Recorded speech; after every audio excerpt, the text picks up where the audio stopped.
So, welcome back to part two of our episode where we're focusing on the psychology behind heated rivalry. We've talked about a lot in terms of attachment styles, their parents, their sort of backgrounds growing up. So now we're looking to get into some other topics. Sylvan, you had a few ideas. So we talked a lot about the attachment styles for the characters in the first episode. I wanted to talk a little bit about the parenting styles now. So again, the teacher in me wants to tell you what parenting styles there are out there. So we've got four main parenting styles. We've got the authoritarian, the authoritative, which can be very confusing, democratic, permissive, and neglecting. I know that's five. I made a mistake.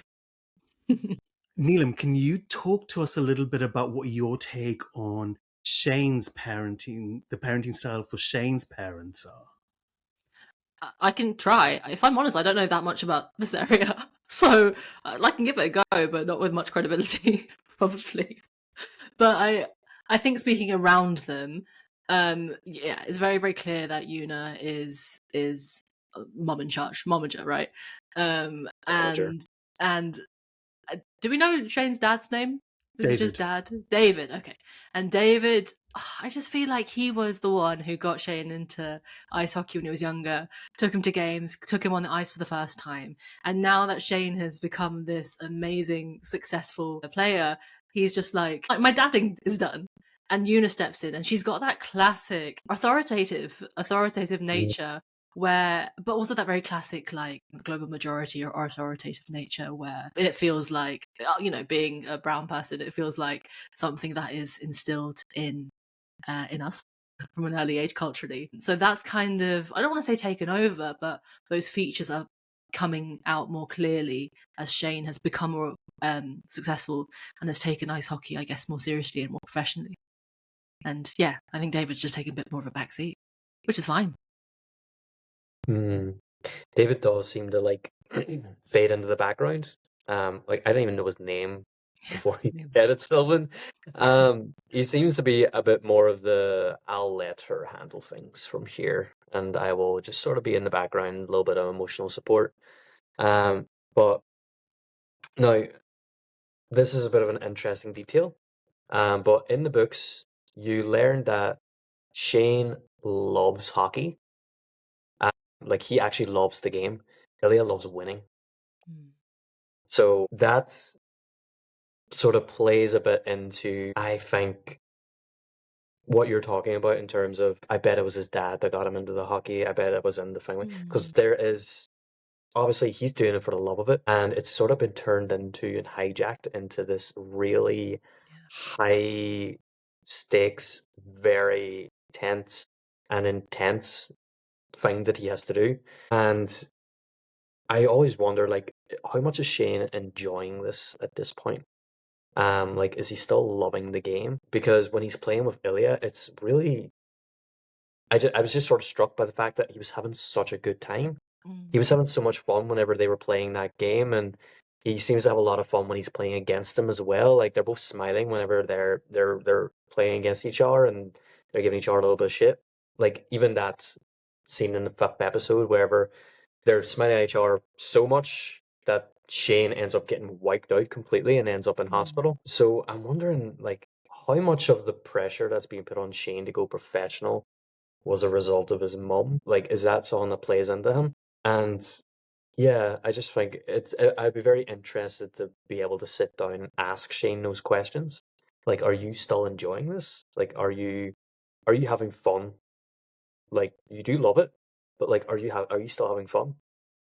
And those are the questions, if you notice, that, well, neither of them are asked really, but specifically Shane, when we're talking about him, no one's sitting him down and saying, do you want to do this ad? Do you want to do the Olympics? Do you want to do this? I know he talks about wanting to do the Olympics for a very long time, so maybe that doesn't really apply. But in a way, there's almost this expectation and this implicit expectation that they will be playing. And you talked about when Shane and Ilya were playing, there's almost this return to childhood when they are playing together and this mischievousness. It's almost like when you're kids and there are no rules and you just play for the love and the fun of it. Yeah. And if someone breaks a leg, someone breaks a leg kind of thing. I mean, he gets a concussion, so almost the same thing. But there is this Yeah. regression to childhood that I was picking up on. So that's really interesting that you said that. Mhm. And I wonder Yeah. if now that they're older, does anyone even care if they're having fun anymore? Because I guess when you get to that level of success, you are a commodity. You become completely commodified. You are a representation of the sport, of your teams, of ice hockey. You are an advert, So, yeah, you're right. I think no one's asked them those questions because I don't think anyone really cares. They're doing exactly what they need to do, which is sell themselves and sell ice hockey. And Yeah. yeah, and it's so lovely that through that they found each other, because otherwise I think it probably, like, even the thing that they love the most in the world probably would become quite lonely. Yeah. Yeah. It's just a thing as well. I mean, it's always important to keep in mind professional athletes retire very early. Mhm. So they do. It's usually between late 40s and mid 40s. That's usually the standard age for retirement. Some people have to retire early because being a professional athlete in nearly any sport is really demanding on your body and can be really destructive. So I think the idea that Shane is getting so caught up in his image of how he will be seen in hockey, and he's really sort of putting his future in terms of his relationships, his life, his what he'll actually do after all this on hold. Like he is gonna want someone there. He's gonna want a love. He's gonna want a family. He's gonna want something that gives his life meaning whenever the hockey's gone. Uh, Now he could come back and be a commentator or whatever, but it's not gonna be the same. It's not gonna fill his hours in the same way that it does right now, which is something that I can imagine a lot of professional athletes are thinking about. And yeah, it's maybe someone Shane really needs to consider a bit heavier than he currently is. Because I feel like Ilya is a lot more. I think towards the end of the show, Ilya is a lot more prepared to sacrifice stuff than Shane is at this point. Yeah. Well, he's prepared to sacrifice playing for a lesser team just to be in Canada, to be nearer to Shane. And I feel like a lot of what you're talking about, sort of when an athlete comes to their retirement, is almost a process of grief. There is a loss that they're anticipating, which is one of the types of grief. It's, anticipatory grief, where you're looking at the end of something before it's happened and you're almost mourning it in a way. Hmm. But I think Ilya is much more willing to do that than Shane is. I think Ilya is looking ahead. Whenever that last episode happens and they're sitting on the sofa, Ilya's the one that brings up the conversation about maybe I need to marry, maybe like I need to secure citizenship, I need to finally, I need to do this and do that, and I might have to marry Svetlana, and I can get citizenship through her, and then maybe I can do the Canada thing, and what if I switch teams? And he has prepared.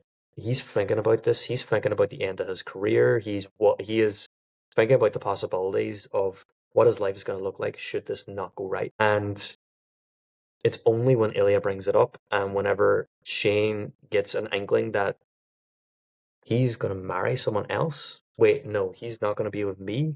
I'm going to lose him if I don't start planning this now. I need to and then he goes into Una mode and he has it laid out then. It's like, don't marry her. We're going to do this. We're going to do that. We're going to start a charity. We're going to slowly kill the rivalry image that we've got going on. And we're going to do all these things. But it isn't until Ilya is the one who sort of forces him to begin to think about it. Does Shane even consider it? I don't think that's intentional on Ilya's part either, because he has already lost so much. And I don't just mean his parents. I mean, he's lost his country, he's lost his home, he's lost anything that ties him to Russia at that point, I think, right? Like that's after the big blow up. And so I kind of viewed that whole him thinking about whether he should marry Svetlana and all of that. It's kind of like trying to salvage, like, what else is there? He's at that point where he has almost nothing to lose, right? Apart Yeah. from his career, the biggest thing in the world, his Mhm. career, and cementing that here.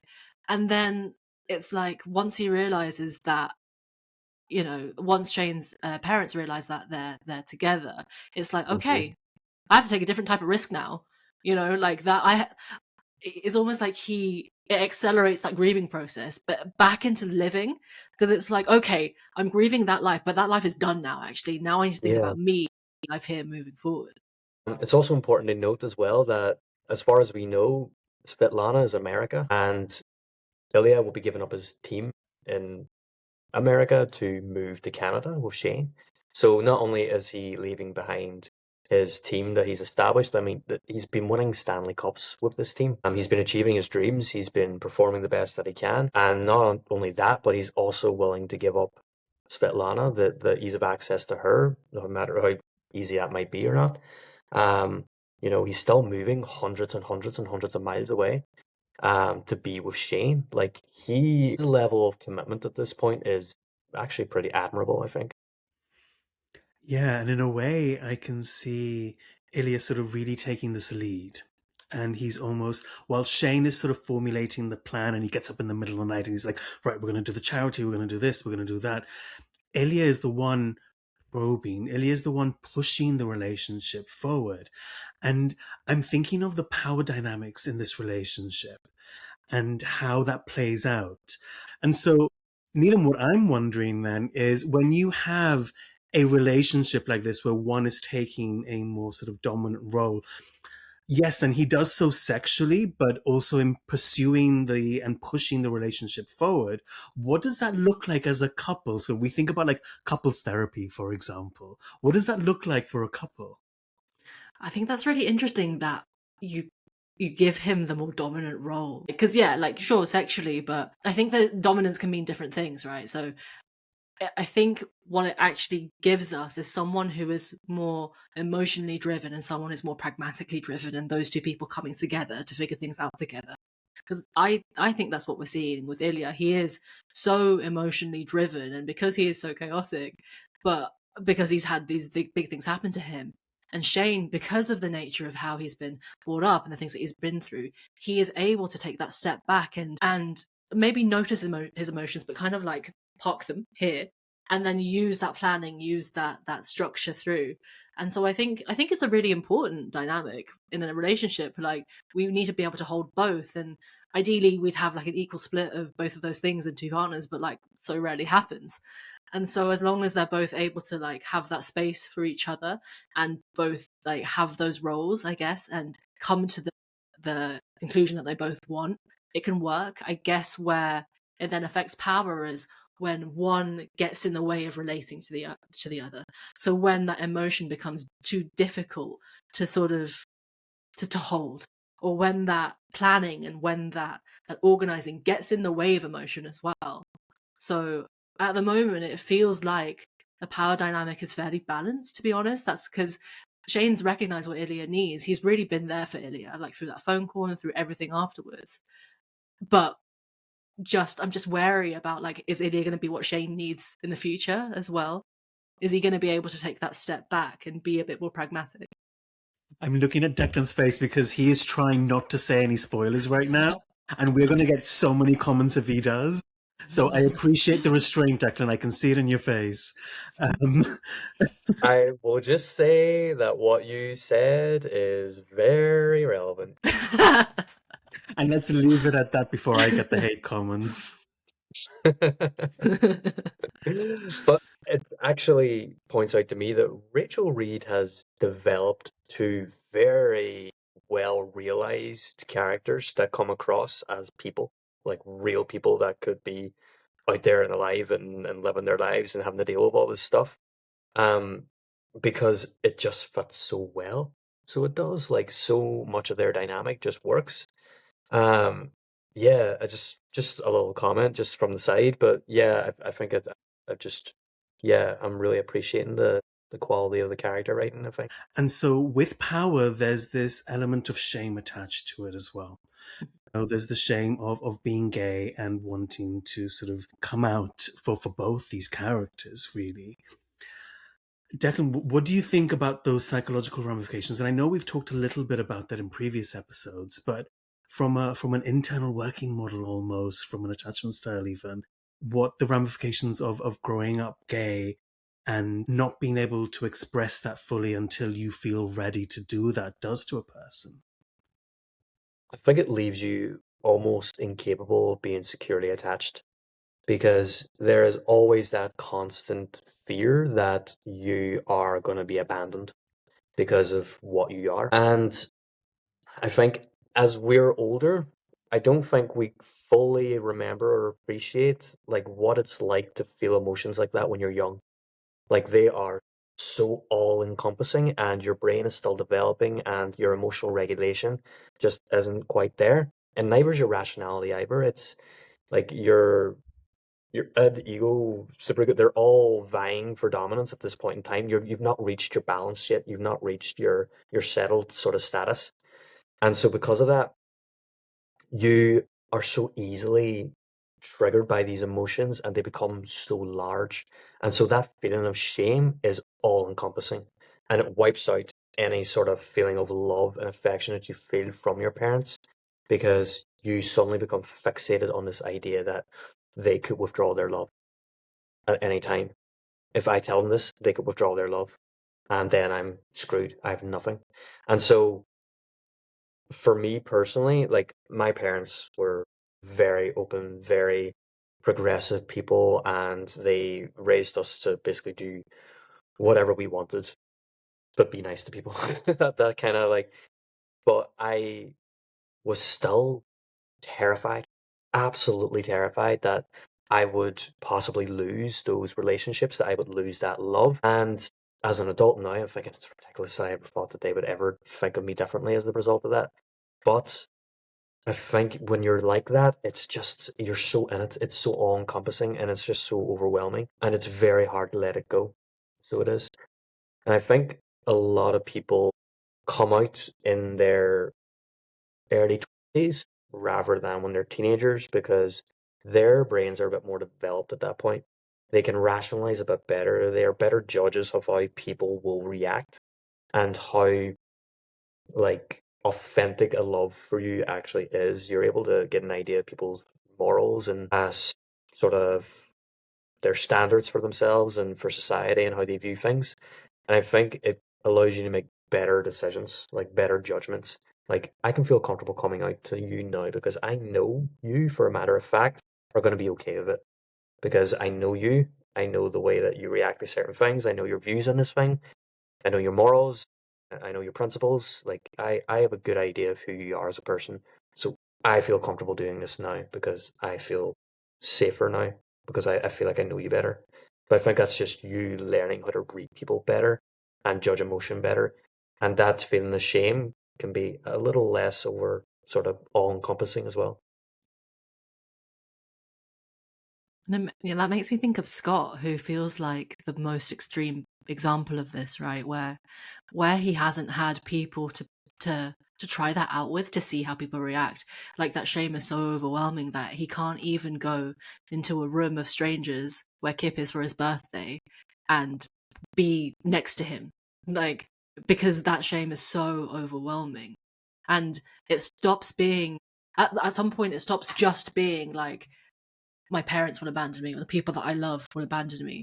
That real and enduring core belief becomes everyone will abandon me. I will be abandoned by the world. And I feel Yeah. like that's where Scott is until he isn't. Yeah. He's having to rewrite those core beliefs about himself and about the world as well. Mm. That's so interesting you brought up the core belief sets. Actually really clever, so it is. To be a Well, psychologist. she is our resident doctor here, so but you're right, and you know those core beliefs, they are core beliefs because they are quite deep within us. They're rooted in us, and to even be able to acknowledge them is one thing, but then to act on them and try and change, you know, in spite of them is a whole other thing. And I'm wondering for you, Neelam, because we've never really had this conversation as a straight woman, how does that feel sort of listening to Declan's account of, you know, internalizing that shame and even though he had very supportive networks around him, having to withhold for a long time because I don't know what it's like as for someone, you know, as a straight person to be able to express that or how they maneuver around something like that.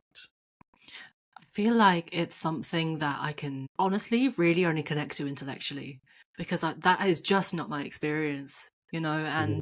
and I have people who are very close to me who that has been their experience and I can be there for them, and I can, I can go through all the motions with it, but I will never have experienced that myself. And again, intellectually, though, I know how debilitating that can be, how the acceptance of yourself, the coming out, everything in between, and managing that shame. But I haven't walked in those shoes, and even I might have in other areas, but when it's something that's so core to your identity, yeah, like I said, it's something that I can connect with intellectually, and that's kind of where I'm at with it.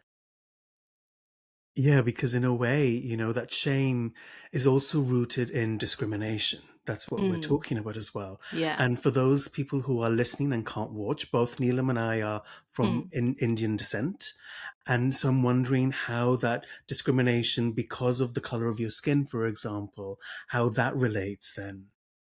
Yeah. So, yeah, like you said, we're both from the global majority descent, and that is something that I connect with. But I don't want to, and yeah, I know how that feels. I know how laden that is in every sense. But I do think that in growing up in England, growing up here, like having been born here, shame does look different as well, and shame is weaponized differently to how it is for sexuality. I think that I don't think you guys think that we can lump in different forms of discrimination together, because they don't have their own nuances. And yeah, the experience of being a person of color versus being someone who is queer are so different, and that feeling of shame looks different as well. It's people experience emotions in different ways based on the experience that they've gone through personally. Like obviously the shame that I experienced as a result of my sexuality would feel very different to sort of the shame that you'd be made to feel as a result of your skin color, your race, your religion, your socio-economic background. They would all feel slightly different. They're like a different. It's interesting that an emotion can be felt in so many different ways and coming from different sources. So yeah, I think the severity of sort of being queer and not wanting to come out, I think because of the time when it all begins to happen, when you all begin to feel it, is so it's just the worst possible time you could possibly deal with it. You're entering adolescence, your hormones are all over the place. Your peer group has completely changed. You're now not trying to impress your parents, you're trying to impress the people around you, your immediate friends, these new connections you're supposed to be forming, and you're trying to form them with people while withholding parts of yourself. So you're stunted there as well. But you want to say something, Neelam? No, just what you said about withholding, and I think that's such a key part of it, because when Sylvan, you were asking about race, like I can't hide the fact that I'm brown, like that has been literally on my face since the day I was born. But sexuality is not like that. There's something very active in withholding, and what that mental process is behind that, and what that does to you to have to essentially figure out what's going on for yourself. But also then figure out how you're going to navigate this secret, like what you're going to do with that, how you're going to manage it, there's so many questions that come out of it. So yeah, a different experience. It's also, I don't like keeping secrets. I am a bad liar, like really bad. I am like certified yapper. I don't like to keep things to myself, which isn't always the benefit to me, but yeah, so for me it felt like a real inconsistency with who I was as a person. I was denying two aspects of myself, my need for honesty along with my need to be true to myself in terms of my sexuality. So it sort of plays out then in this show. You can sort of see where that shame has brought Ilya and Shane. Ilya's family dynamics are entirely reliant on how he addresses his sexuality. I mean, his brother hates him because he suspects that he might be anything less than straight. Shane is terrified of losing his career. He is riddled with anxiety over the whole thing. He can't even speak the words until episode 5, whenever literally someone has to coax it out of him in the gentlest, most therapeutic setting you could possibly have. By the way, that was great. That It was scene. so good. Oh, hats off to Rose. But Mm. he needed to be like handheld in the gentlest way with someone that he trusts implicitly to even nod his head when someone asks him if he's gay. Like that was the level of debilitating shame that he was dealing with.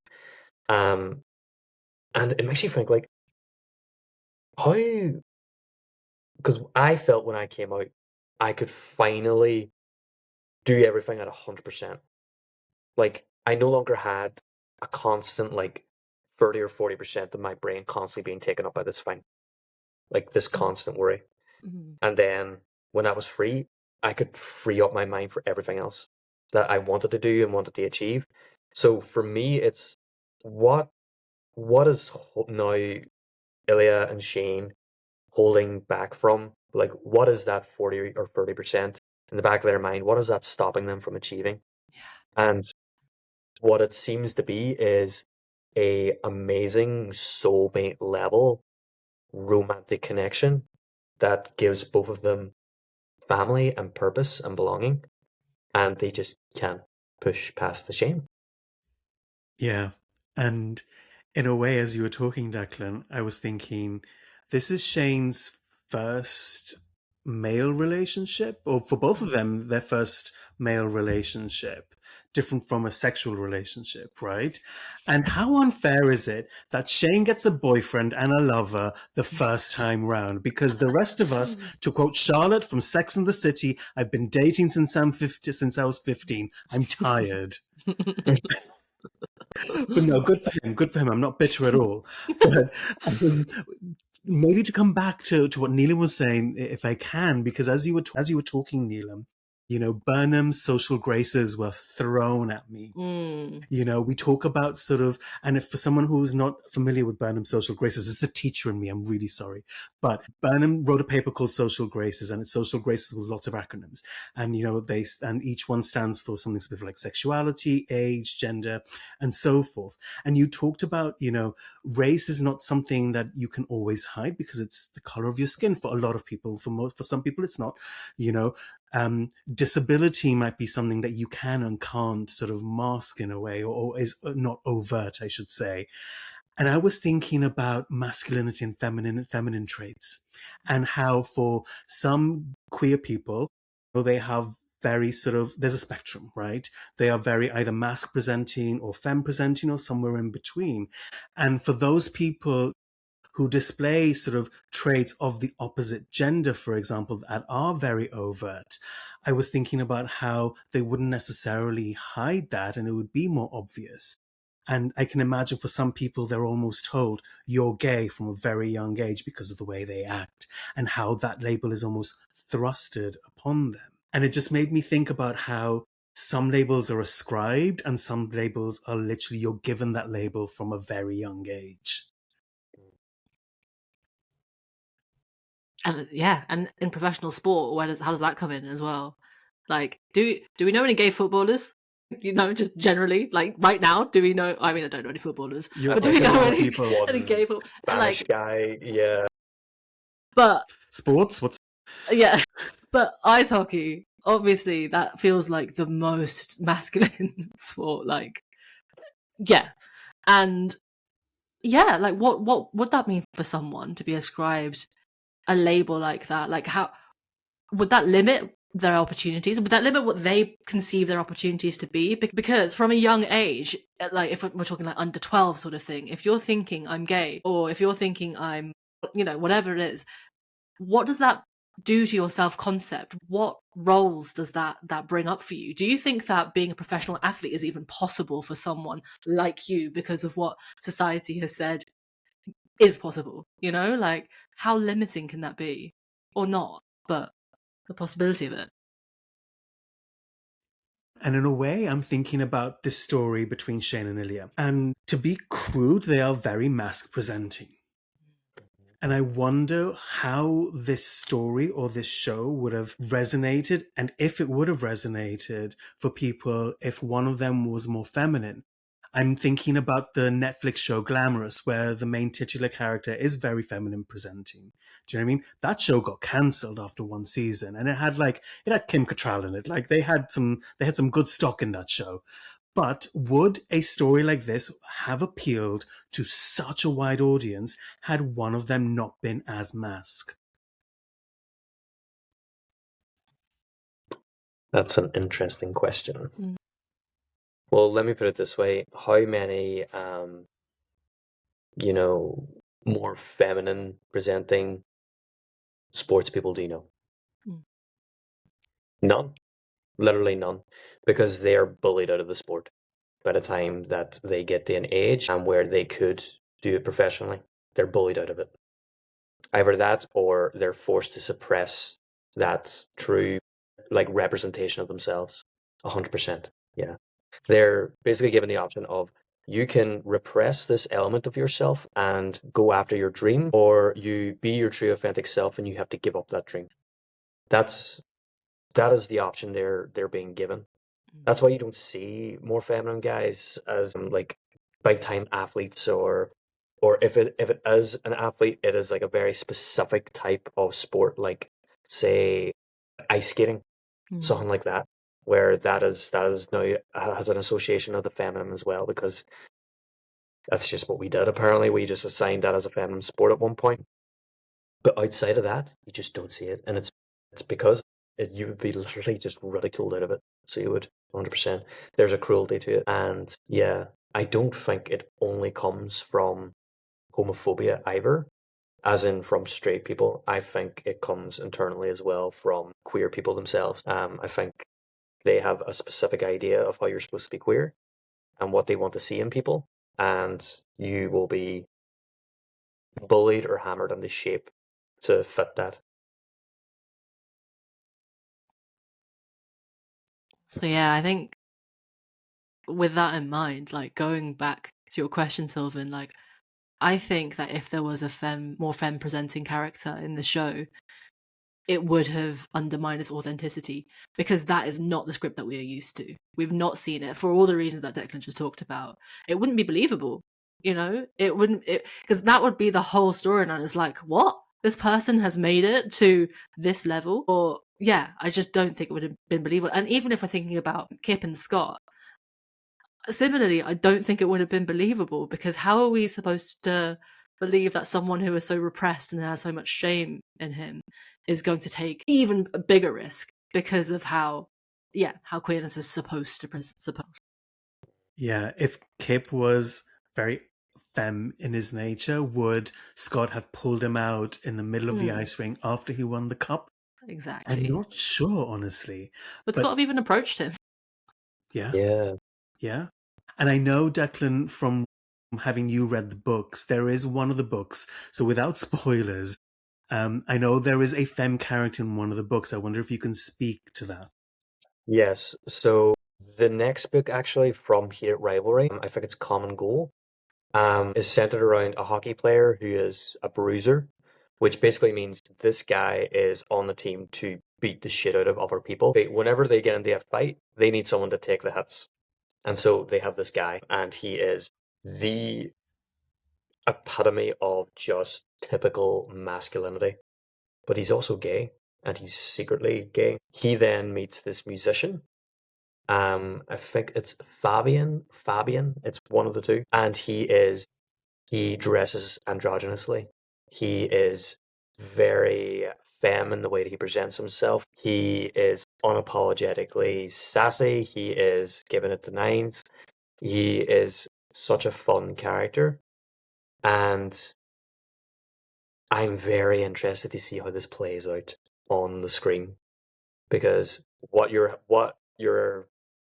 were originally, I think this has set us up nicely to be able to do a story like this now. It's like, well, let's introduce like a femme guy then. Let's see how this plays out. And what's going to be interesting about his character is that he hates hockey. He has a history with it. So that creates an additional sort of dynamic as well, because his experience is exactly how I described. He was constantly around that sort of environment. And so him being openly queer, he never felt comfortable around them. So he didn't. He never felt comfortable around athletes as a result of that. So a very interesting story that's going to happen. I'm really, really looking forward to it. But it'll be very interesting to see how audiences react to that sort of dynamic playing out. Yeah, definitely. And if it's even included in season 2 or potentially season 3, we don't know what's going to come up, right? I think it will be season 2 Okay. because say less, Declan. Say less. I think their Honestly, story needs to happen for the flow of Shane and Ilya's story to happen properly. So I'll leave it at that. I'm not saying anything else. So coming back to the characters that we know, what I wanted to get all our takes on is what therapy model would you use on each of these characters? So I think let's start with Ilya. Neelam, what kind of therapy modality would you use with Ilya? If you could only choose one. I know there's integrative therapies where you can use a lot of all of them, but let's just choose one. Right, this guy is getting, if it was my choice, he's getting some psychoanalytic psychotherapy. He needs time. He needs time. And he also needs, I think he needs a therapist who is able to sit with whatever he throws at them, to be able to really hold that transference and to be able to relay what's going on in the room back to him, and to give him the time and the space, really the time, the space to form a safe relationship where he can delve back into years and years worth of life, probably before even touching sexuality, before even touching these things. There's so much for him to unpack. And I think, psychoanalytic psychotherapy, being an analysis, I think that would give him structure for someone who is so chaotic otherwise, and would give him something to be accountable to because it's so strict. And also, I think it's something that once he bought in, he might, I think part of him might feel like he wants to win it, So by not doing what he needs, by not showing up, by not doing the work between sessions, like the mental work between sessions, I think all of that would undermine his own self-identity. Pause. I agree. I don't know if you had any other thoughts about Ilya specifically, Declan. No, you're 100% on the money with him. Like, he needs psychodynamic, psychoanalytical. He needs a real dive into that path that he's just sort of shunted to the back of his mind, where he's sort of set up all these defense mechanisms that he's never put down again. 100%, he would definitely benefit from that as well. And also, just to give him some context as to why he is the way he is himself, like a bit of understanding of why he behaves and feels the way that he does. Like, for a lot of people, that's enough to make the change. It's like, oh, I'm doing that because that happened to me. No, I don't want to be like that anymore. I want to change this about me. That's not something that I want to carry. And that's very, very powerful. And I think because so much of his issues stem from childhood, I think that's the best option to look at. Yeah, and I want to add to that, Neelam, because something you said was, he would want to win it. And for context, strict psychodynamic or psychoanalytic work, you're in 4 or 5 times a week. Yeah. So he's going to be like, I'm going to commit, I'm going to win, I'm going to do this, I'm going to be the best at this in a way. And can I add another modality for Ilya? I would add EMDR. I can't remember what that stands for, but Neelam, take it away and I'll carry on. So EMDR is eye movement desensitization and reprocessing. Thank you. She says it so much more eloquently than I do. But the reason why I would add EMDR for Ilya specifically is because the nature of that therapy deals with very sort of specific memories and very traumatic memories, for example. And it can be used with the eye, so it's literally doing this with the eyes, or buzzers in the hands, for example. And I think EMDR surrounding a lot of the memories surrounding his mum's death and his mum's suicide, and what an impact that's had for him, and the fact that he finds her when she has committed suicide as well. I think some of those things are going to stay with him for a very long time, and I can imagine the flashbacks and things like that for him. And so that's why I was thinking EMDR might be a good alternative for him to delve into, which isn't as long as psychoanalytic psychotherapy, but I think would still scratch beneath the surface for him. That's so interesting, because it's trauma work without all the talking. Yeah.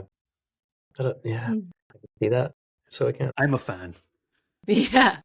No, EMDR is great.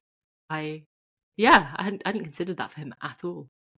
And that's what I love about all these different takes, because we all come from very Yeah. different psychological backgrounds. Okay, so Ilya is, from the sounds of what we're talking about, going in 4 to 5 times a week with the same therapist for a while, we think. Mm-hmm. Okay, what Yeah. about Working up Shane? to it. Working up to it, yeah. And so, what are your thoughts on Shane, Declan? Oh, CBT. Yeah. He is riddled with anxiety. Like, the boy needs a worksheet more than he needs anything else. And obviously, CBT, so much of it just requires the client to put in so much work themselves, and a lot of times it's a lot of homework, and you need to have someone who's very motivated to want to do that. And Shane just ticks all those boxes. He is that sort of pleasing kind of person where he wants to constantly succeed, where he would 100% fully participate in what you want him to do. And it also is just such a good way of reducing down anxiety to much more manageable levels. And I think also because of Shane's well implied OCD, it's also a really useful tool for that as well. So that's what I would recommend for him. I think he would really benefit from the structure of it. I think it would feel familiar to him. It would feel less chaotic, and maybe a less invasive, maybe, because a lot of Shane's, you could say, habits, I feel like are, some might be coming from his mom, but I think a lot of it is just Shane. I think he is naturally predisposed to being anxious, because of his personality type, because of his neurodivergence. And so I wouldn't see a lot of benefit in like diving way back into his past to try to find some sort of triggering event. It would be more about how he learns to sort of manage himself in general. So it would. So I think that would be the best suit for him. Any thoughts, Neelam? No, I totally agree. Yeah. Yeah. Same. I thought CBT for I was toying between to start with like general anxiety or OCD, but probably anxiety is a good starting point, and then bringing in some of that OCD work. I think though that so I'm not thinking CBT in like a very NHS, you get your 12 weeks then you're out sort of Yeah, thing. absolutely not. No, he's a hockey player. He can afford the long term plan. I think he would benefit from having a approach where you're doing that work, you're doing your worksheets, and you're doing the work that CBT requires, but spending also quite a long time on formulation, because I think for that to be lasting changes, if he can relate it back to not like these big traumatic events that happens, but like when this happened, this is triggered, which you would do in CBT Yeah, anyway, but just spending some yeah, time and giving him that chance to look back if he wants to, and to consider some of those wider social graces as well, yeah. because I think they might not lend themselves immediately into CBT work, but there's always the backdrop of those things. I Yeah. love that, Neelam, because you can work on that longitudinal formulation where you look at Yeah. early experiences and how they sort of trickle down into presenting symptoms. I wonder if I can add another one. I'm here for the wild cards. Systemic therapy, or in America, I think they call it internal family systems. I think only because of the relationship he has with his parents. And I think getting all three of them in a room and having a reflective team behind them or behind the mirror, just to be able to really tease apart some of the relationships that he has with his parents and the relationship between his parents as well. What do you Yeah. think? Sounds cool. Yeah. It's only because I'm studying it right now. And it's fascinating. Yeah, I think, I'd yeah, love but to like look in a into bit. it. Yeah, let's get him not freaking out about folding his clothes first. Yeah. Yeah, And drinking yeah. something other than ginger ale. Poor boy. Yeah, and having the only drink ginger ale needs Yeah. salmon. And so where would you go with Scott? Because I'm a bit stumped on this. Scott, I think humanistic would be a very good approach for him. Same I on me. think he feels like someone that would just benefit from having a lot of time to verbally explore his issues, because he doesn't have anyone to do that with. Scott could be perfectly functioning, but it might just be the fact that he has no one to talk to. So being able to establish a really strong therapeutic relationship with him where trust is built. He feels completely safe. There's no judgment. There is that unconditional positive regard, Mhm. and that he is able to freely explore his thoughts and his feelings and voice them to somebody for probably the first time. I think he would massively benefit from a real, like, focused version of that, of a humanistic approach. Yeah, I think that would be really, really good for him. Yeah, I agree again. Sorry, I feel like we should be coming up with different ideas, We're but sharing a brain cell. I think you're dead on. Like, yeah, humanistic, person-centered counseling, basically, with a really Rogerian approach. I think that Hmm. exactly like you said, like Scott, as we've seen, is someone who can say what's on his mind, even if he can't connect that to what's going on underneath. But again, he's a yapper, and to Oh yeah. have that held and to have that heard in a really person-centered way. Yeah. Mm. I love that. I love that. And I didn't actually think of that. That's why I was so stumped when it came to Scott. And so, Neelam, I'm going to ask you about Kip. Mm. What are your thoughts on Kip? Does he need therapy? Like, not unless he wanted it. Yeah. And to be honest, I know you said to pick a specific approach, but I don't think we've seen enough of Kip, to be honest, to give us much of a direction. But honestly, something a bit more integrative, so something really exploratory to see what is bubbling underneath for him, and to have a bit of flexibility about where that might go. He might just need Yeah. a space of his own to talk about the things that are going on for him. And I think using an integrative approach allows for that. Yeah. I like that idea. Yeah. It gives you plenty of options to sort of address them. I'm integrative, so I'm biased. Same. And so, do you know who I would be wanting to call after a therapy session? Like, I would be calling Elena. She would be at the end of the phone. I'd be like, this is what the therapist said, and I don't know about this, and I'm never going back. And then I'm going back 2 seconds later.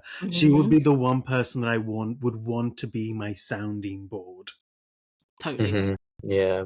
She would tell you exactly what she thinks in She the would be most the one. in Yeah, the nicest, exactly. directest way that she possibly can. Yeah. Yeah. I think she would be the one telling you to go to therapy in the first place. Yeah. Oh yeah, yeah. She'd be the one walking you to the door when you're too scared to go the first time and being like, all right, I'll meet you here in an hour with a coffee, you know? She is a good This is friend, and fair. she does Yeah. well, she does everything that a good friend needs to be. She's kind when she needs to be kind, and she's honest when she needs to be honest. And yeah, Hmm. Yeah. I And she love that has idea. empathy as well. Like she Yeah. is understanding. Like whenever she was having that discussion with Scott about Kip, like she expressed that she understood as well what Yeah. Scott's going through. Like you deserve sunlight as well. That moment of just telling him that, you deserve better as well. Like I'm not just doing this for Kip. I'm doing it because you both deserve to be happy. And that's, I think, was a really beautiful character moment for her as well. Yeah. Yeah.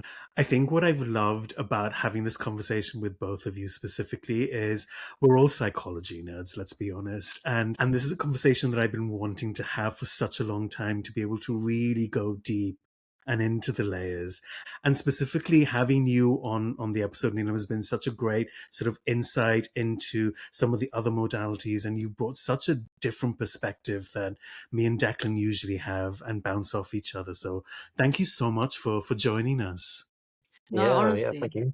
Thank you so much for having me. And I think as well, I was conscious of coming on here, and I do consider myself an integrative therapist, and I'm not like very hot and on models and research, like enough to my practice, but it's not something that I'm spouting off. I'm very open and just willing to discuss things. So I hope that, I don't know, I've come with my knowledge, my experience, but also just as someone who loves to yap and loves to be exploratory, loves to be exploratory when thinking about these things. Because I think psychology it gives us that, and we should use it. Yeah, 100%. Well, folks, that's us wrapping up now. I hope you enjoyed this episode. We had a great time. In fact, we wouldn't shut up, so it had to be made into 2 parts. So, let us know what you thought about anything that we discussed in this episode or previous episode. Were there things that sort of struck you? And made you think about a certain element of your life, or were there experiences that you witnessed in the show that you really related back to? Just leave it all in the comments. You know, we love to interact with you guys. And obviously, like, share, you know, get it out there. And we'll see you next time for whatever else it is we're going to cook up.